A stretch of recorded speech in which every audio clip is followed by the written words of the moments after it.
রাস্তার এক কোণে বসেছিল একটা মেয়ে, মুখে ক্লান্তি, চোখে অনাহারের ছাপ। হাত বাড়িয়ে বলল, ভাইয়া একটু সাহায্য করেন, অনেকদিন কিছু খাই নাই। চারপাশ দিয়ে মানুষ যাচ্ছে, কিন্তু কেউ তার দিকে ফিরেও তাকাচ্ছে না। ঠিক তখনই একটা দামি গাড়ি এসে তার সামনে থামল। গাড়ি থেকে নামল এক ভদ্র পরিপাটি পোশাক পরা যুবক। কিছুক্ষণ চুপচাপ মেয়েটার দিকে তাকিয়ে থেকে সে বলল, টাকা লাগবে? মেয়েটা একটু চমকে উঠে বলল, জি, খুব দরকার।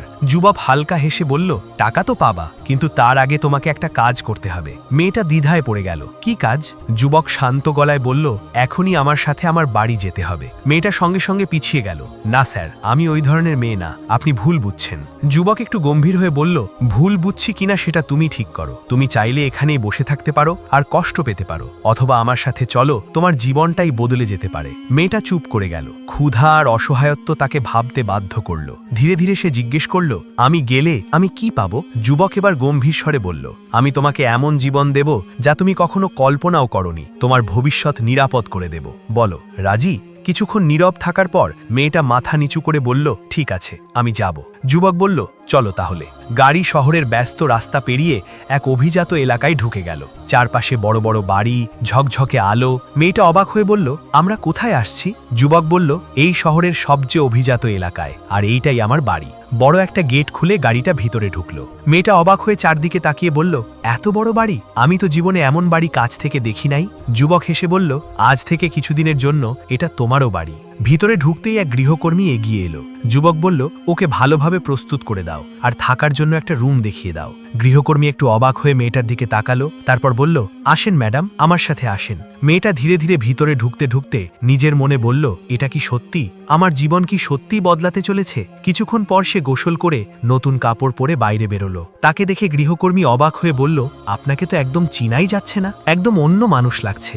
মেয়েটা লজ্জা পেয়ে মাথা নিচু করে রইল। ঠিক তখনই সেই যুবক এসে দাঁড়ালো। মেয়েটার দিকে তাকিয়ে কিছুক্ষণ চুপ করে থাকলো, তারপর বলল, সত্যি বলতে তোমাকে এখন অনেক সুন্দর লাগছে। মেয়েটা অস্বস্তিতে পড়ে বলল, ধন্যবাদ। তারপর একটু থেমে বলল, আপনি যে কাজের জন্য আমাকে এনেছেন সেটা কি এখন শুরু করবেন? যুবক হালকা হেসে বলল, এত তাড়াহুড়ো কিসের? এখনো বাড়িতে অনেক মানুষ আছে, একটু ধৈর্য ধরো। তারপর আবার বলল, তার আগে আমি তোমাকে একটা সারপ্রাইজ দিতে চাই। মেয়েটা অবাক হয়ে বলল, কি সারপ্রাইজ? যুবক কিছুটা গম্ভীর হয়ে তার দিকে তাকালো, তারপর বলল, আমি তোমাকে একটা কথা জিজ্ঞেস করতে চাই। তুমি কি আমার সাথে বিয়ে করবে? মেয়েটা যেন একদম স্তব্ধ হয়ে গেল। সে বিশ্বাসই করতে পারছিল না সে ঠিক কি শুনছে। কিছুক্ষণ চুপ থেকে বলল, আপনি কি বলছেন? আমার সাথে বিয়ে? যুবক শান্তভাবে বলল, হ্যাঁ, যদি তুমি চাও তুমি তোমার পরিবারের সাথে কথা বলতে পারো, আমার কোনো সমস্যা নেই। মেয়েটার চোখ ভিজে উঠল। সে ধীরে ধীরে বলল, আমার তো কোনো পরিবার নেই, ছোটবেলা থেকেই আমি একা। যুবক একটু নরম হয়ে বলল, আমি তোমার কষ্ট বুঝি, আর আমি চাই তুমি আর একা না থাকো। আমি সত্যি চাই তুমি আমার জীবনের অংশ হও। মেয়েটা দ্বিধায় পড়ে গেল। সে বলল, কিন্তু এটা তো ঠিক না, আমাদের তো শুধু এক রাতের কথা ছিল। আপনি কি আমাকে টাকা দিয়ে আপনার স্ত্রী বানাতে চান? যুবক একটু বিরক্ত হয়ে বলল, দেখো, আমি কোনো দরাদরি করছি না, আমি সিরিয়াস। আমি চাই তুমি আমার স্ত্রী হও। মেয়েটা ধীরে ধীরে বলল, আমি রাজি আছি, কিন্তু আপনার পরিবার, এই সমাজ, তারা কি আমাকে মেনে নেবে? আমি তো একটা রাস্তার মেয়ে। যুবক আত্মবিশ্বাসী গলায় বলল, তুমি এসব নিয়ে ভাবো না, আমার জীবনের সিদ্ধান্ত আমি নিজেই নিই, কেউ এখানে হস্তক্ষেপ করতে পারবে না। শুধু তুমি বলো, তুমি রাজি কিনা? কিছুক্ষণ চুপ থেকে মেয়েটা চোখ বন্ধ করে বলল, হ্যাঁ, আমি রাজি। যুবকের মুখে হাসি ফুটে উঠল। সে বলল, তাহলে প্রস্তুত হও, আজ থেকেই তোমার নতুন জীবন শুরু। কিছুক্ষণের মধ্যেই বাড়ির ভিতরে ছোট করে বিয়ের আয়োজন করা হলো। খুব বেশি লোকজন না থাকলেও পরিবেশটা ছিল একদম গম্ভীর আর সুন্দর। মেয়েটা নতুন পোশাকে একদম অন্যরকম লাগছিল। তার চোখে ছিল অজানা এক স্বপ্ন, আর মনে এক ধরনের ভয় আর আশার মিশ্র অনুভূতি। যুবকটি তার সামনে দাঁড়িয়ে নরম গলায় বলল, আজ থেকে তুমি আর একা না, আমি সবসময় তোমার পাশে থাকব। মেয়েটা চুপচাপ মাথা নাড়ল। তার জীবনে এত বড় পরিবর্তন সে কখনো কল্পনাও করেনি। বিয়ের আনুষ্ঠানিকতা শেষ হওয়ার পর সবাই ধীরে ধীরে চলে গেল। বাড়িটা আবার শান্ত হয়ে গেল। মেয়েটা একটু লজ্জা পেয়ে বলল, আমি ভাবতেও পারিনি আমার জীবনে এমন দিন আসবে। যুবক হেসে বলল, এখন থেকে অতীত ভুলে যাও, তোমার জন্য নতুন একটা জীবন অপেক্ষা করছে। তারপর একটু মজা করে বলল, আর একটা কথা, এখন থেকে আমাকে স্যার বলে ডাকবে না, আমি এখন তোমার স্বামী। মেয়েটা লাজুক হেসে বলল, ঠিক আছে, আর বলবো না। রাতটা কেটে গেল নতুন এক অনুভূতির মধ্যে দিয়ে। পরদিন সকালে মেয়েটা খুব ভোরে উঠে ঘরটা গোছাচ্ছিল। সে যেন নিজের নতুন জীবনের সাথে নিজেকে মানিয়ে নেবার চেষ্টা করছিল। ঠিক তখনই যুবকটি প্রস্তুত হয়ে বাইরে যাওয়ার জন্য দাঁড়ালো। মেয়েটা অবাক হয়ে বলল, এত সকালে কোথায় যাচ্ছেন? যুবক একটু অপ্রস্তুত হয়ে বলল, একটা খুব জরুরি কাজ পড়ে গেছে, আমাকে কয়েকদিনের জন্য শহরের বাইরে যেতে হবে। হঠাৎ করে সিদ্ধান্ত নিতে হয়েছে, তাই তোমাকে আগে বলতে পারিনি। মেয়েটার মুখটা একটু মলিন হয়ে গেল। সে বলল, আমাদের তো মাত্রই বিয়ে হয়েছে, আপনি একটু পরে গেলেও পারতেন। যুবক বলল, আমি বুঝতে পারছি, কিন্তু কাজটা খুব জরুরি। তবে তুমি একদম চিন্তা করো না, আমার এক খুব কাছের বন্ধু আজ বিদেশ থেকে আসছে, সে এই কয়েকদিন এখানে কাটবে, তুমি শুধু ওর খেয়াল রেখো। মেয়েটা ধীরে ধীরে বলল, আপনি তো তাড়াতাড়ি ফিরে আসবেন তাই না? যুবক আশ্বাস দিয়ে বলল, হ্যাঁ, যত দ্রুত সম্ভব ফিরে আসব। কিছুক্ষণ পর সে বাড়ি থেকে বেরিয়ে গেল। বিশাল বাড়িটা আবার নীরব হয়ে গেল। মেয়েটা একা দাঁড়িয়ে ভাবতে লাগলো, এই নতুন জীবনে সে আসলে কতটা নিরাপদ। সেই দিন দুপুরের দিকে হঠাৎ দরজায় কলিং বেল বেজে উঠল। মেয়েটা দরজা খুলতেই সামনে দাঁড়ানো এক যুবক হেসে বলল, হ্যালো, আমি রাফি, তোমার স্বামীর খুব কাছের বন্ধু। মেয়েটা একটু অবাক হয়ে বলল, ও, ভিতরে আসুন। রাফি ভিতরে ঢুকে চারদিকে তাকিয়ে বলল, বাহ, বেশ সুন্দর বাড়ি তো, কিন্তু তোমাকে একা রেখে সে কোথায় গেল? মেয়েটা হালকা স্বরে বলল, জরুরি কাজে কয়েকদিনের জন্য বাইরে গেছে। রাফি একটু হেসে বলল, নতুন বিয়ে আর এমন সময় স্ত্রীকে একা রেখে যাওয়া বিষয়টা কিন্তু ঠিক না। এত বড় বাড়িতে একা থাকতে তোমার ভয় লাগবে না? মেয়েটা কিছুটা অস্বস্তি নিয়ে বলল, না, তেমন কিছু না। রাফি একটু কাছে এসে নরম গলায় বলল, যদি কখনো ভয় লাগে আমি তো আছি, গল্প করে কথা বলে সময় কাটিয়ে দিতে পারবো। মেয়েটা কিছুক্ষণ চুপ করে থেকে বলল, ঠিক আছে, আপনি বিশ্রাম নেন, পথটা নিশ্চয়ই অনেক ক্লান্তিকর ছিল। রাফি হেসে বলল, ঠিক বলেছ, তবে তোমার সাথে গল্প করতে পারলে ক্লান্তিটাও কেটে যাবে। মেয়েটা তখনও বুঝতে পারছিল না তার জীবনের এই নতুন অধ্যায়ে আসলে কি অপেক্ষা করছে তার জন্য। রাফি সোফায় বসে আরাম করে কথা বলছিল, আর মেয়েটা একটু দূরে বসে শুনছিল। ধীরে ধীরে কথার পরিমাণ বাড়তে লাগলো। রাফিবার বিদেশের গল্প, জীবনযাপন, নানা অভিজ্ঞতার কথা বলতে লাগলো। মেয়েটা মুগ্ধ হয়ে শুনছিল, কারণ এমন জীবন সে আগে কখনো কল্পনাও করেনি। রাফি হঠাৎ বলল, তুমি জানো, তুমি এই বাড়িতে আসার আগেও আমি অনেকবার এসেছি, কিন্তু আজ বাড়িটা অন্য রকম লাগছে। মেয়েটা অবাক হয়ে বলল, কেন? রাফি একটু হেসে বলল, কারণ আজ এখানে তুমি আছো। এই কথাটা শুনে মেয়েটা কিছুটা অস্বস্তি অনুভব করল, কিন্তু কিছু বলল না। সে বিষয়টা এড়িয়ে যেতে চাইল। বলল, আপনি অনেক ক্লান্ত, আপনি বিশ্রাম নেন। রাফি ধীরে ধীরে উঠে দাঁড়ালো, কিন্তু যাওয়ার আগে বলল, তুমি চাইলে আমরা আরো কিছুক্ষণ কথা বলতে পারি। একা একা তো তোমারও খারাপ লাগছে তাই না? মেয়েটা একটু থেমে বলল, হ্যাঁ, একা লাগছে। এরপর তারা আবার কথা বলতে শুরু করলো। সময় যেন কিভাবে কেটে যাচ্ছিল কেউ খেয়ালই করছিল না। ধীরে ধীরে তাদের মধ্যে একটা অদ্ভুত ঘনিষ্ঠতা তৈরি হতে লাগলো। পরের দিন সকালেও একইভাবে তাদের কথা চলতে থাকলো। রাফি ইচ্ছা করেই মেয়েটার কাছাকাছি থাকার চেষ্টা করছিল। সে কখনো হাসি ঠাট্টা করছিল, কখনো মজা করে কথা বলছিল, আর মেয়েটাও ধীরে ধীরে সেই কথাগুলোতে অভ্যস্ত হয়ে উঠছিল।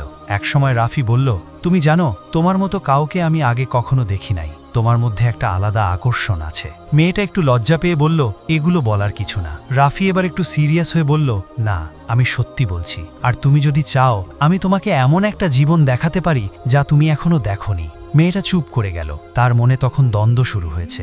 একদিকে নতুন পাওয়া সম্মান আর সম্পর্ক, অন্যদিকে নতুন এক আকর্ষণ আর প্রলোভন। রাফি ধীরে ধীরে তার কাছে এসে বলল, তুমি কি সত্যিই খুশি এই জীবনে, নাকি শুধু বাধ্য হয়ে মানিয়ে নিচ্ছ? এই প্রশ্নটা মেয়েটাকে ভেতর থেকে নাড়িয়ে দিল। সে কোনো উত্তর দিতে পারল না, শুধু চুপ করে রইল। আর ঠিক এই নীরবতার মধ্যেই তার জীবনের সবচেয়ে বড় ভুলের শুরুটা হয়ে গেল। দিন যত যেতে লাগলো, মেয়েটার ভেতরের দ্বন্দ্ব ততই বাড়তে লাগলো। একদিকে তার নতুন পরিচয়, নতুন জীবন, অন্যদিকে রাফির কথাগুলো বারবার তার মনে ঘুরতে থাকলো। রাফি সুযোগ পেলেই তার কাছে আসত, মিষ্টি কথায় তাকে প্রভাবিত করার চেষ্টা করত। একদিন বিকেলে বারান্দায় দাঁড়িয়েছিল মেয়েটা। রাফি এসে পাশে দাঁড়িয়ে বলল, তুমি জানো, তোমাকে এইভাবে চুপচাপ দেখতে আমার ভালো লাগে না, তুমি আরও অনেক কিছু পাওয়ার যোগ্য। মেয়েটা ধীরে ধীরে বলল, আমি তো এখন সবই পেয়ে গেছি, আর কি চাই? রাফি হালকা হেসে বলল, তুমি কি সত্যি মনে করো তুমি সব পেয়ে গেছ, নাকি শুধু একটা নিরাপদ আশ্রয় পেয়েছ? এই কথাটা আবারও মেয়েটার মনে প্রশ্ন তুলল। সে কিছু বলল না, কিন্তু তার চোখে স্পষ্ট দ্বিধা দেখা যাচ্ছিল। রাফি এবার আরও কাছে এসে বলল, দেখো, জীবন একটাই, এখানে যদি নিজের ইচ্ছা মতো না বাঁচো তাহলে সেই জীবনের কোনো মূল্যই থাকে না। মেয়েটা ধীরে ধীরে বলল, কিন্তু আমি এখন একটা সম্পর্কে আছি, আমি প্রতিশ্রুতি দিয়েছি। রাফি তার কথা কেটে দিয়ে বলল, প্রতিশ্রুতি? তুমি কি নিজের ইচ্ছায় সেই প্রতিশ্রুতি দিয়েছিলে, নাকি পরিস্থিতি তোমাকে বাধ্য করেছিল? এই প্রশ্নটা যেন সরাসরি মেয়েটার মনে আঘাত করল।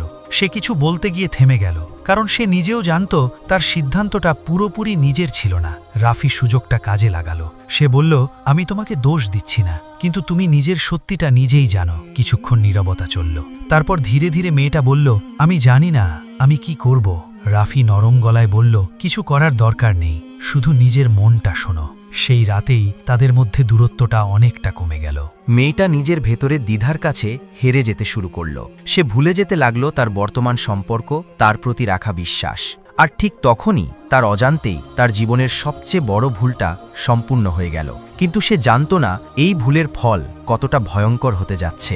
4 দিন পর হঠাৎ করেই বাড়ির পরিবেশ বদলে গেল। দরজা খুলতেই ভিতরে ঢুকল সেই যুবক, মেয়েটার স্বামী। তার চোখে ছিল রাগ, মুখে কঠোরতা। মেয়েটা তাকে দেখে এক মুহূর্তের জন্য খুশি হয়ে উঠেছিল, কিন্তু তার চেহারা দেখে সাথে সাথেই থেমে গেল। সে অবাক হয়ে বলল, তুমি তো আরো কয়েকদিন পরে আসার কথা ছিল, হঠাৎ করে চলে এলে? যুবক ঠান্ডা গলায় বলল, হ্যাঁ, আসতে হয়েছিল, কারণ কিছু সত্যি নিজে চোখে দেখা দরকার ছিল। মেয়েটার বুক কেঁপে উঠল। সে বুঝতে পারছিল কিছু একটা ভুল হয়ে গেছে। কাপা গলায় বলল, তুমি কি বলতে চাচ্ছ? যুবক এবার সরাসরি তার দিকে তাকিয়ে বলল, আমি যা বলতে চাই সেটা তুমি খুব ভালো করেই জানো। আমাকে না জানিয়ে আমার বিশ্বাস ভেঙে তুমি কি করেছ সবকিছু আমি জেনে গেছি। মেয়েটার মুখ শুকিয়ে গেল। সে তাড়াতাড়ি বলল, না, তুমি ভুল বুঝছো। যুবক তার কথা কেটে দিয়ে বলল, একটাও শব্দ না, আমি নিজের চোখে দেখেছি, আর কিছু শোনার দরকার নেই। এই কথাটা শুনে মেয়েটা ভেঙে পড়ল। সে কান্নায় ভেঙে গিয়ে বলল, প্লিজ আমার কথা একবার শুনো, আমি একটা বড় ভুল করে ফেলেছি, আমি বুঝতে পারিনি কখন কি হয়ে গেছে। যুবক তীব্র কণ্ঠে বলল, ভুল? তুমি এটাকে ভুল বলছো? আমি তোমাকে কোথা থেকে তুলে এনেছিলাম মনে আছে? তোমাকে সম্মান দিয়েছি, পরিচয় দিয়েছি, আমার নাম দিয়েছি, আর তুমি সেই বিশ্বাসের এই প্রতিদান দিলে? মেয়েটা কাঁদতে কাঁদতে বলল, আমি সত্যি অনুতপ্ত, আমাকে একটা সুযোগ দাও, আমি সব ঠিক করে দেব। যুবক তাচ্ছিল্যের হাসি দিয়ে বলল, সুযোগ? মানুষ যখন নিজের আসল চরিত্র দেখিয়ে দেয় তখন আর কোনো সুযোগ থাকে না। আমি ভেবেছিলাম তুমি বদলে যাবে, কিন্তু আমি ভুল ছিলাম। তারপর কঠোর স্বরে বলল, এই বাড়িতে তোমার আর কোনো জায়গা নেই, এক্ষুনি এখান থেকে চলে যাও। মেয়েটা হতবাক হয়ে গেল। সে কাপা গলায় বলল, প্লিজ আমাকে বের করে দিও না, আমি কোথায় যাব? যুবক নির্দয়ভাবে বলল, যেখান থেকে তোমাকে এনেছিলাম সেখানেই ফিরে যাও, এই বাড়ি তোমার জন্য না, আমার জীবন থেকেও তুমি এখন শেষ। মেয়েটা আর কিছু বলতে পারল না। চোখের পানি মুছতে মুছতে ধীরে ধীরে বেরিয়ে গেল সেই বাড়ি থেকে, যেটাকে সে নিজের নতুন জীবন ভেবেছিল। আর ঠিক তখনই সে বুঝতে পারল একটা ভুল সিদ্ধান্ত কিভাবে পুরো জীবনটা নষ্ট করে দিতে পারে। বাড়ির গেটটা পেরিয়ে বাইরে আসতেই মেয়েটার মনে হলো যেন সে আবার সেই আগের জায়গায় ফিরে এসেছে, যেখান থেকে তার নতুন জীবনের শুরু হয়েছিল। চোখ দিয়ে টপ টপ করে পানি পড়ছে, কিন্তু থামানোর মতো কোনো শক্তি তার আর নেই। রাস্তার পাশে দাঁড়িয়ে সে একবার পিছনে তাকালো। বিশাল সেই বাড়িটা এখনো আগের মতোই দাঁড়িয়ে আছে, কিন্তু সেখানে তার জন্য আর কোনো জায়গা নেই। কয়েকদিন আগেও যে বাড়িটাকে সে নিজের ভবিষ্যৎ ভাবছিল, আজ সেটাই তার জন্য সম্পূর্ণ বন্ধ হয়ে গেছে। সে ধীরে ধীরে হাঁটতে শুরু করল। মনে পড়তে লাগলো সবকিছু, সেই দিনটা যখন সে ক্ষুধার্ত অবস্থায় বসেছিল। তারপর হঠাৎ করে জীবনে এত বড় পরিবর্তন, সম্মান, ভালোবাসা, নিরাপত্তা সবকিছু সে পেয়েছিল, কিন্তু নিজের এক ভুল সিদ্ধান্তের কারণে সে সবকিছু হারিয়ে ফেলল। সে নিজেকেই প্রশ্ন করতে লাগলো, আমি কেন এমন করলাম? আমি তো সব পেয়েছিলাম, তাহলে কেন আমি সেই পথটা বেছে নিলাম যেটা আমাকে আবার সবকিছু থেকে বঞ্চিত করে দিল? এদিকে বাড়ির ভিতরে যুবকটি একা দাঁড়িয়েছিল। তার মনেও এক ধরনের কষ্ট কাজ করছিল। সে চুপচাপ জানালার পাশে দাঁড়িয়ে বাইরে তাকিয়েছিল। সে জানত সে যা করেছে তা হয়তো কঠিন ছিল, কিন্তু তার বিশ্বাস ভেঙে যাওয়ার কষ্টটা আরও বড় ছিল। সে ধীরে ধীরে বলল, বিশ্বাস একবার ভেঙে গেলে সেটা আর কখনো আগের মতো হয় না। অন্যদিকে মেয়েটা আবার সেই আগের জীবনে ফিরে গেল, কিন্তু এবার সে আগের মতো ছিল না। তার চোখে এখন অভিজ্ঞতার ছাপ আর মনে গভীর অনুশোচনা। সে বুঝে গিয়েছিল জীবনে যা পাওয়া যায় তার মূল্য না বুঝলে একসময় সবকিছু হাতছাড়া হয়ে যায়। এই গল্পটা আমাদের একটা বড় শিক্ষা দেয়, জীবনে যতই সুযোগ আসুক না কেন, নিজের সততা আর চরিত্রটাই সবচেয়ে বড় সম্পদ। একবার সেটা হারিয়ে ফেললে আর কিছুই অবশিষ্ট থাকে না। তাই আমাদের উচিত যা কিছু আমাদের কাছে আছে তার মূল্য বোঝা, আর কখনোই ভুল পথে পা না বাড়ানো, কারণ একটি ভুল সিদ্ধান্তই পুরো জীবনটা বদলে দিতে পারে।